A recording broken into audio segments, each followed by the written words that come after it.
একদল অশুভ মানুষ ইসলামকে মিডিয়ার মাধ্যমে, ফিল্মের মাধ্যমে নানান দিক দিয়ে ছোট করতে চাইছে। আমরা কখনো কারো ধর্মের নিয়ে কখনো আলোচনা সমালোচনা করি না, পক্ষেও নয় বিরুদ্ধেও বলি না, আমরা আমাদের নিয়ে খুশি। কিন্তু দুর্ভাগ্যের বিষয়, একদল অশুভ শক্তি বারবার আমার ইসলামকে আঘাত দিচ্ছে, বারবার আমার ইসলাম নিয়ে মিথ্যাচার করছে, বারবার আমার ইসলামের উপরে মিডিয়ার মাধ্যমে ফিল্ম তৈরি করে আমার ইসলামকে খাটো ছোট করার চেষ্টা করছে। কিন্তু শুকরিয়া সেই মহান রব্বুল আলামিনের, যিনি বলেছেন ইন্নাদ দীনা ইনদাল্লাহিল ইসলাম। মহান স্রষ্টা আল্লাহ বলছেন আমার কাছে মনোনীত পছন্দনীয় ধর্ম হলো ইসলাম। জোরে বলুন সুবহানাল্লাহ। দুনিয়া হাজারো চেষ্টা করছে ইসলামকে খাটো করার, দুনিয়া হাজারো চেষ্টা করছে ইসলামকে দমিয়ে দিবা।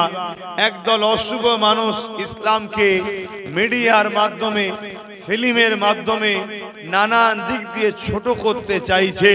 কিন্তু মহান স্রষ্টা বারবার বারবার ইসলামের ঝান্ডা ধরার জন্য নতুন নতুন মেহমান বাড়িয়েই যাচ্ছে। জোরে বলুন সুবহান, আরো জোরে বলুন সুবহান। দুটো জিনিস, একটা দুর্গন্ধ, একটা সুগন্ধ। ইসলাম এমন একটা সুগন্ধ, একে যত লাড়া হয় এর খুশবুতে মানুষ তত দিবানা হয়। আমেরিকা ইসলামের পিছনে লেগেছিল, ইসলামকে আমেরিকা থেকে মুছে দিবার জন্য। আমেরিকা মুসলিমদের ভিসাকে বন্ধ করে দিয়েছিল, কিন্তু আমার আল্লাহ আমেরিকার জর্জ ডব্লিউ বুশের কন্যাকে ইমানের কলেমা পড়িয়ে মুসলমান বানিয়ে কোরআনের হাফেজা বানিয়ে দিয়েছে। জোরে বলুন সুবহানাল্লাহ। ইসলামের উপরে যেখানেই বাধা এসেছে, যেখানেই দমাতে গেছে, যেখানেই আঘাত এসেছে, যখন যত বেশি আঘাত হয়, ব্যথা যত বাড়ে, এ থেকে বোঝা যায় নতুন অতিথি আসবে। কি ব্যথা না বাড়লে সন্তান হয়? একটু সাথ দেবেন, ব্যথা না বাড়লে সন্তান হয় না। ব্যথা যখন বাড়ে এর মানে নতুন অতিথি আসবে। ইসলামের ওপরে যখনই ব্যথা বেড়েছে, তখনই দলে দলে দলে দলে নতুন অতিথি ইসলাম কবুল করেছে। জোরে বলুন সুবহান। এটা নতুন নয়, যুগ যুগ ধরে চলে আসছে। ফিরাউন বনি ইসরাইল কওমকে মিটিয়ে দিতে চেয়েছিল। নমরুদ পৃথিবীর রাজা হয়ে ইসলামকে মিটাতে চেয়েছিল। এখানে আর একটা কথা বলে দিই, আমাদের সমাজে একটা প্রচার করা হয় ইসলাম হলো ১৫০০ বছরের। আমরাও অনেকে হয়তো জানি ইসলাম ১৫০০ বছরের। ইসলাম কবে থেকে? ইসলাম এই পৃথিবী নামক গ্রহতে কোনো মানুষ ছিল না। সর্বপ্রথম মহান স্রষ্টা মানুষ্য জাতিকে সৃষ্টি করার জন্য সর্বপ্রথম একটা নারী আর একটা পুরুষকে বানায়। নারীটার নাম হলো মা হাওয়া, আর পুরুষটার নাম হলো আব্বা আদম আলাইহিস সালাম। জোরে বলুন সুবহানাল্লাহ। এই দুজন নারী পুরুষ থেকে পৃথিবীর প্রত্যেকটা মানুষ, সে মুসলমান হোক আর অমুসলিম হোক, সে যে ধর্মেরই হোক, সে ভারতীয় হোক আর যেখানকারেরই হোক, প্রত্যেকটা মানুষের প্রথম বাবার নাম আদম আর প্রথম মায়ের নাম হাওয়া আলাইহিস সালাম। জোরে বলুন সুবহানাল্লাহ। এই দিক দিয়ে হিন্দু, আদিবাসী, দলি, শিখ, পাঞ্জাবি, আপনাদের এলাকায় তো আরো অনেক কুর্মি টুর্মি অনেক ধর্মের মানুষ আছে। এই দিক দিয়ে প্রত্যেকে কিন্তু আমাদের ভাই বোন। এই বাপ আদম মা হাওয়ার দিক দিয়ে প্রত্যেকে আমাদের কি হয়?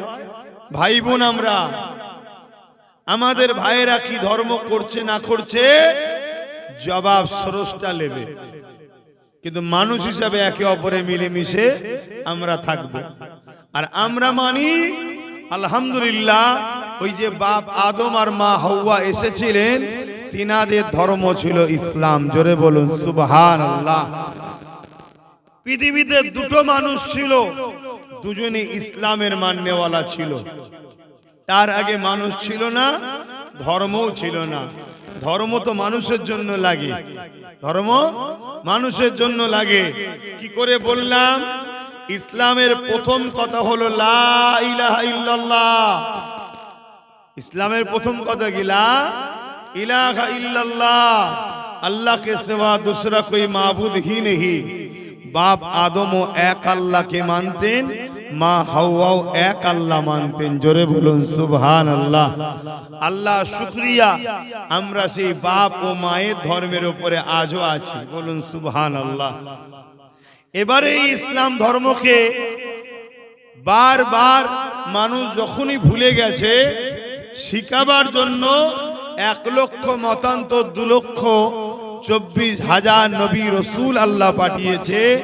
সর্বকালের সর্বশ্রেষ্ঠ এবং সবার শেষে যিনি এসেছেন তিনি হলেন মুহাম্মদুর রাসূলুল্লাহ সাল্লাল্লাহু আলাইহি ওয়াসাল্লাম। কিন্তু শুরু বাপ আদম মা হাওয়া থেকে। আর ভারতের মানুষ, বিশেষ করে মুসলমান, আমরা বড় গর্বিত। কেননা ডাইরেক্ট জান্নাত থেকে আমাদের আব্বা আদম আলাইহিস সালাম প্রথমেই ভারতবর্ষে এসেছিলেন। জোরে বলুন সুবহানাল্লাহ। এই জন্যই তো বলি সারে জাহাं से अच्छा हिंदुस्तान हमारा, सारे जहां से अच्छा हिंदुस्तान हमारा। কেন? ডাইরেক্ট জান্নাতের সাথে হিন্দুস্তানের কানেকশন। বাপ আদম ডাইরেক্ট জান্নাত থেকে হিন্দুস্তানে এসেছে। জোরে বলুন সুবহানাল্লাহ। আর মা হাওয়া এসেছেন জাজিরাতুল আরব, আমার নবীর দেশে। জোরে বলুন সুবহানাল্লাহ। আর একটা কথা শুনে রাখেন, আমার দয়ার নবী, নূর নবী, হায়াতুন নবী বাপ আদম আলাইহিস সালামের পেশিনাতে সর্বপ্রথম জমিনে হিন্দুস্তানে এসেছেন। জোরে বলুন সুবহানাল্লাহ। আরো জোরে বলুন না সুবহানাল্লাহ। আমরা হিন্দুস্তানের মানুষ, আমরা হিন্দুস্তানের মুসলমান। আমাদেরকে আল্লাহ পাক অনেক নসিবওয়ালা করেছে, অনেক সৌভাগ্যশালী করেছে। এ যুবকেরা, তরুণেরা, বাপেরা, আল্লাহ নবী, নূর নবী, দয়া নবী হিন্দুস্তানে ঘোষণাও দিয়েছে। আমি হিন্দুস্তান থেকে খুশবু পাচ্ছি, যেখানে আমার উম্মত উম্মতিরা আমি রাসূলুল্লাহ আমার দিবানা হবে। এই জন্য সুলতানে গরিবে নওয়াজকে আল্লাহ নবী হিন্দুস্তানে পাঠিয়েছিলেন। হে মুঈনুদ্দিন আজমিরি, আপনি হিন্দুস্তানে চলে যান। আপনার হাতে হাত দিয়ে হিন্দুস্তানের মানুষেরা দলে দলে দলে আমি রাসূলুল্লাহ আমার দিবানা হয়ে যাবে। আমরা সেই হিন্দুস্তানের মানুষ, কিন্তু আজ হিন্দুস্তানের মুসলমানকেও টার্গেট করেছে, তাই তো নাকি? টার্গেট করা হয়েছে। এ নজওয়ানেরা, এ মানবী পাখি প্রেমিকেরা, ও ফুরফুরার হযরত জাবানার মুজাদ্দিদ দাদা হুজুর পীর কিবলা সিলসিলা অনুসারী অনুগামীরা, মনে রেখে দিও, ইসলামের বিরুদ্ধে যুগে যুগে চক্রান্ত হয়েছে। মুসলমানদের উপরে যুগে যুগে জুলুম হয়েছে, ইসলামের উপরে যুগে যুগে মিথ্যাচার হয়েছে, মুসলমানদের উপরে যুগে যুগে অত্যাচার হয়েছে। মনে রাখবেন, ইসলামকে মিটাতে অনেকে চেষ্টা করেছে। যারা চেষ্টা করেছে আল্লাহ পাক তাদেরকে মিটিয়ে দিয়েছে, কিন্তু আজও পৃথিবীর জমিনে সব থেকে প্রিয়, সব থেকে পছন্দনীয় এবং দ্রুত যে ধর্মের দিকে মানুষ ছুটতে লেগেছে, ওই ধর্মের নাম হলো ইসলাম।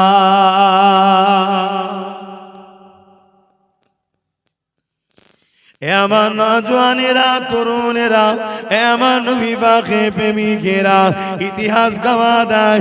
আল্লাহ নবী, নূহ নবী, দয়া নবী যখন মক্কা জমিন ইসলামের কথা বললে, আল্লাহ নবী যখন দ্বীনের কথা বলতে লাগলেন, আল্লাহ নবী যখন ন্যায়ের কথা বলতে লাগলেন, এখানে আরো একটা কথা মনে রাখবেন, ইসলাম কাকে বলে এটাও আমাদেরকে একটু জানতে হবে।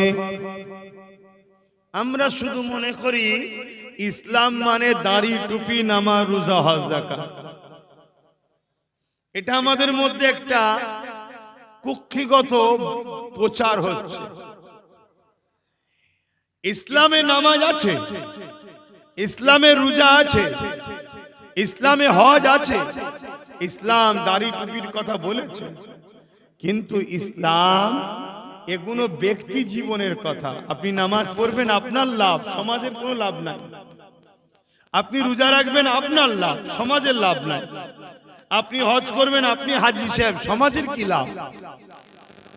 এটা আপনার ব্যক্তি জীবনের ইবাদত, এটাও ইসলাম। কিন্তু অ্যাকচুয়ালি ইসলাম অন্যায়কে মিটিয়ে ন্যায়কে প্রতিষ্ঠিত করার নাম হলো ইসলাম। জোরে বলুন সুবহানাল্লাহ। এটা মানুষ ভুলে গেছে, আর এটা বড় প্ল্যান করে ভুলানো হয়েছে। কারা ভুলিয়েছে? আজকের ফেরাউন যারা হতে চায়, আজকের নমরুদ যারা হতে চায়, আজকের এজিদ, আজকের আবু জেহেল, আজকের উতবা, আজকে যারা মানুষের প্রভু হওয়ার স্বপ্ন দেখছে, তারা আজকে এই গুণ আমাদেরকে প্ল্যান মাফিক ভুলিয়েছে। কাদের দ্বারা?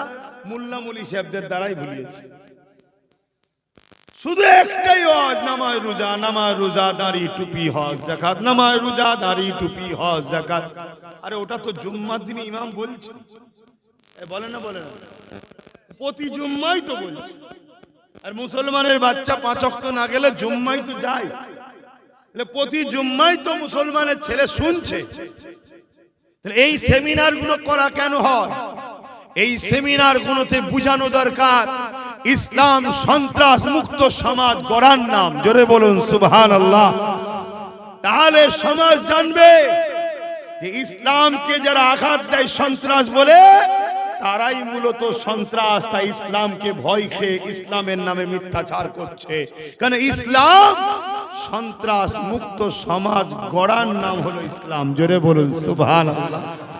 এটা এখানে বলা দরকার। ইসলাম দুর্নীতি মুক্ত সমাজ গড়ার নাম। ইসলাম লুট মুক্ত, চোর মুক্ত, রেপ মুক্ত, খুন মুক্ত, অত্যাচার মুক্ত একটা শান্তি সাম্য সমাজ গড়ার নাম হলো ইসলাম। জোরে বলুন সুবহানাল্লাহ।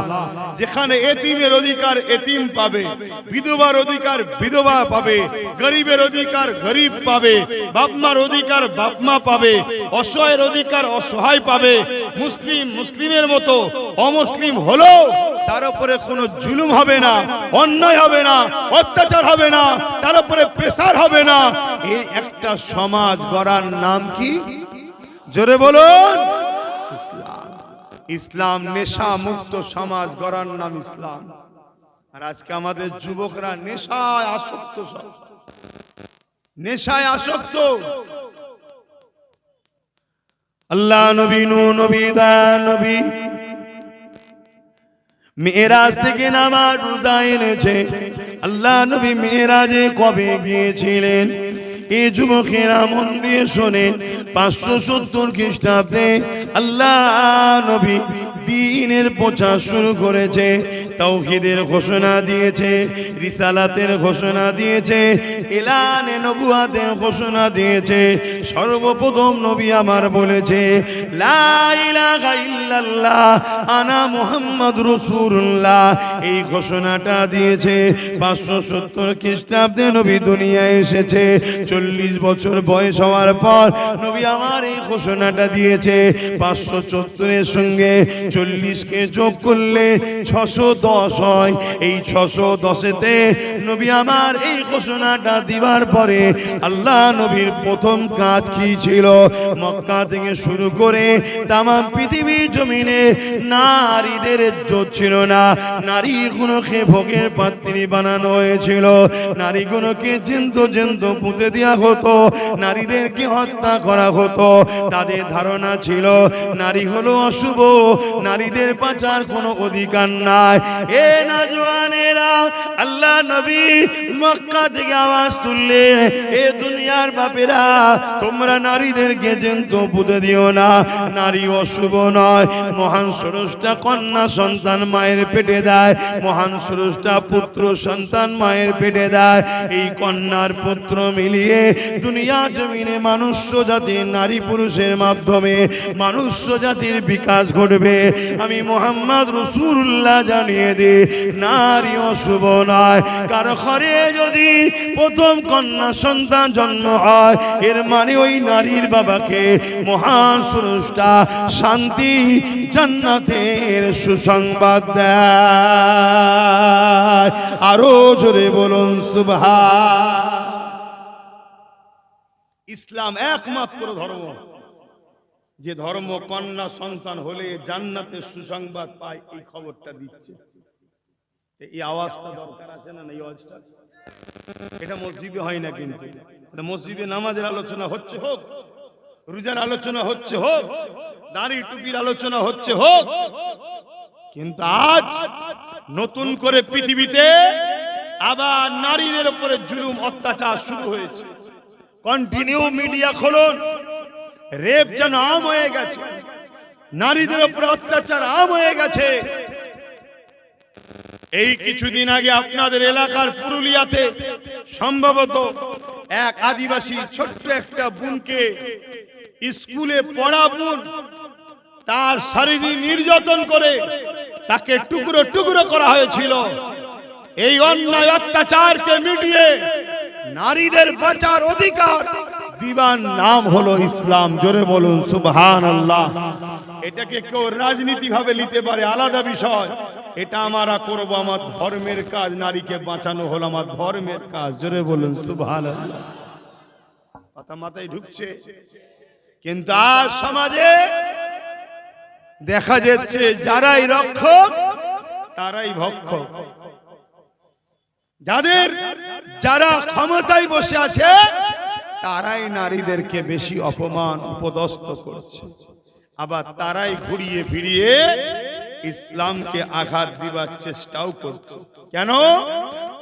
ইসলাম যদি জেগে যায় এদের নারী ভোগ বন্ধ হয়ে যাবে।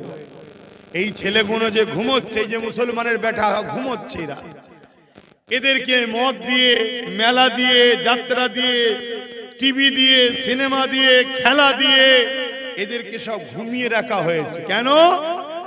জালিমরা জানে, ফেরাউনরা জানে, সাদ্দাত নমরুদরা জানে যে একটা মুঈনুদ্দিন হলেই ভারতবর্ষে যথেষ্ট। জোরে বলুন সুবহানাল্লাহ।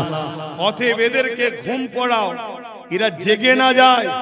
এরা যদি জেগে যায় তাহলে আজকে নারী দেহ শোষণ যে ভোগ চলছে, নারীদের যে অপমান হচ্ছে, এই অপমান যারা করছে এদের দুনিয়ায় টিকে থাকার জায়গা খুঁজে পাবে না। এরা যদি জেগে যায়, এটা চক্রান্ত চলছে একটা।